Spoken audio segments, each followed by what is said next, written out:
Hello everyone and welcome back to Total Football Talk. So we're going to look at all the latest news coming out of Manchester United, and as always there is plenty of news to be getting our teeth into. So we're going to kick off with kind of the headlines, and there was reports last night. I seen them on Sky Sports. They were talking to Avram Glazer, and he was talking about whether he was going to sell the club. So we'll talk about that.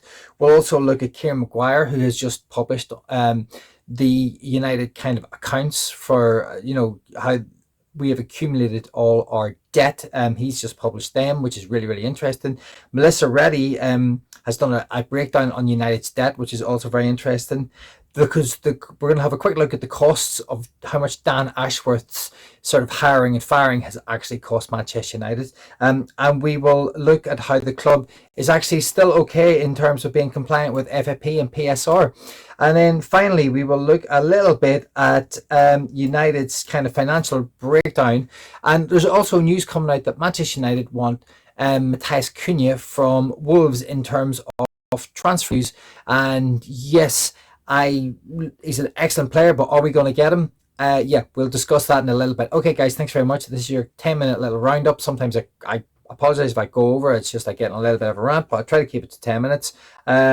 And we shall crack on with the first story. And the first story is, this was coming out last night, and it was just in that the Glazers say no to selling Manchester United. That Avram Glazer was collared by a Sky News reporter in America, and funny enough, he said he was on his way to see the president, and that is the reason why he couldn't actually give the reporter any time. Well, maybe he was on the way to see the president, and yeah, interesting if he was, but also he obviously has got no intention to giving us any information. He is happy to have the Sky reporter asked him, are Ineos kind of making Manchester United a kind of worst run club? And Avram Glazer kind of he didn't react to that. The only other question he did answer was, are Manchester United going to sell the club? And he said no. So I think that we can conclude from this that Manchester United are not going to be sold by the Glazers. They are still in this for the long run. They still have Ineos up as their shield, and Ineos will keep deflecting all the nonsense away from the Glazers as much as they can. Glazers will sit in the background. They will still acquire all their money. They will still take my club whichever way it is, whether it's to pay their bills for legal fees, whether it's through I don't actually think they've taken any money out in terms of their dividends, but I do believe that all the money has left the club and gone into the Glazers' pockets in other ways. The Glazers are obviously holding on to the hope that they're going to make money from the whole regeneration of Trafford Wharf, Old Trafford, etc. And I believe they're holding out for that. Now that's a 7 or 8 year project, which between getting the stadium built and the surrounding area, kind of replenished in terms of bars and whatever else kind of amenities they're going to put in there for supporters. Unfortunately, Manchester United fans are in for a very long period of Glazeronomics and a struggle. But okay, look, let's move on to the next little bit. I'm not going to dwell on that. It's awful news. And this is Kieran Maguire. Kieran Maguire, he published the quarter two accounts of Manchester United, and the total debt incurred since the Glazer family acquired the club via leveraging a buyout has now exceeded £1 billion. I mean, 1 billion. I think 700 million of that is to do with debt repayments on what we owe, and then 300 million is what we owe on players. So I think when you look at Melissa Reddy then goes on to talk about this kind of all rolls into one. Manchester United's biggest scale of financial waste kind of lies in the investment of the Glazers family leverage buyout, now over 1 billion, and the incredible poor football decisions which have contributed to under Ineos's charge. So she looks at Eric Ten Hag in the summer spending 200 million on players that suited his style, then 10.4 million to sack him. Players around, they paid around 3 million for Dan Ashworth and 4 million to axe him after 5 months, hiring Rubin Amorim and his staff of 11 million for a squad that was ill-fitted and ill-suited for his approach. So if you look at that, when you look and you break all that down, you know, the Glazers have destroyed us, and Ineos have come in and made many cock-ups, complete cock-ups. So Ineos have done a couple of things good. They put in a footballing structure. So they brought in Barada, they brought in Wilcox, they brought in Fravel, who I believe is now the sporting director. But we're not actually going to have. No one's going to play and replace Dan Ashworth, but I think it's a disgrace. I don't care whether you've got enough people in positions. You wanted Dan Ashworth, you sought him, you found him, you put him in garden, you got him to go in garden leave, you brought him in for 5 months, and then you sack him, and at a total cost of just over 7 million wasted. And apparently the supporters now have to pay that back. Just some of this money, that money has to be recouped somewhere, and it's being recouped through prices probably going up with season tickets and all the other cost-cutting measures that Manchester United have in place, or are putting in place to recoup a lot of these kind of issues that the Glazers have caused, and Ineos are not helping in many ways. Ineos have also behind the scenes done they're trying to pull out of a lot of their sporting deals. They're trying to pull out of the sporting deals with Tottenham Hotspur, which I mentioned the other day in a picture where they were sponsoring the seats in the stadium of Tottenham in White Hart Lane, and or the new Spurs stadium, call it what you want. And our kids were sitting on the bench, and we couldn't afford to buy players because they couldn't get any money into our club, but yet the money was going into another club. Ineos have got a lot of things going on in the background, and other people are reporting on it, and I think it's worth taking a look at. I'll do a quick video on that eventually. I'm still doing my little bit of research on that, but you can see here from what Melissa Reddy has said, when she breaks it all down, the failures of Ineos so far to not sack Ten Hag if they really wanted to in the summer, bringing in Amran too late into the start of the season, giving him, yes, his coaches, but giving him no players. The whole thing's a mess. It's absolute shambles, and we are in trouble. We are the Titanic. We are a massive club, and we are sinking fast. And I don't believe that turning this club around by buying young players, which is what they want to do, and finding a way out of this hole. After you look what Rafael Varane said yesterday, you can't just rely on young players to get you out of a hole.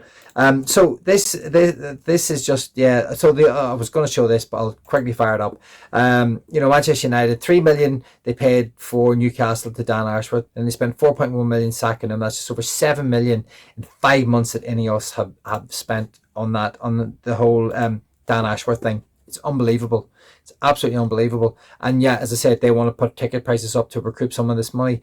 Again, on Ineos, and yet again, mistakes. And we'll move on to the next bit. And this is Swedish Rumble, and they were talking about the kind of the fiscal breakdown for 2025. And how essentially they look at this Etihad, and I was listening to Kieran Maguire talk about this, and he's a better person to try and get a better explanation than me on this. But essentially, this is kind of the cash flow that Manchester United bring in terms of sales over the counter of actual cash money, and where this all goes to.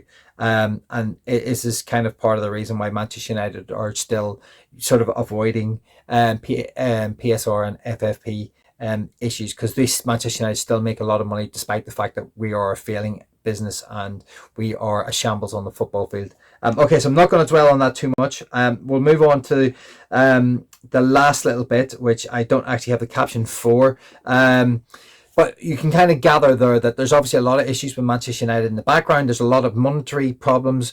Manchester United are failing on the football pitch. They're failing financially. They're failing at the top level of board level. They haven't got the right people in all the right places.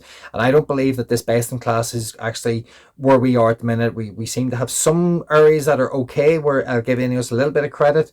The youth teams are doing well. The actual structure looks like there's something in place there. We are trying to bring in young players, which I'm in favour of, but we need experience. And Matheus Cunha is a player that I don't actually have the caption, but Manchester United are interested in him, and I think that he is a very, very clever player, and he would fit into our system. I think he would fit into Rubin Amorim's system really well, but 60 odd million is going to be the price tag.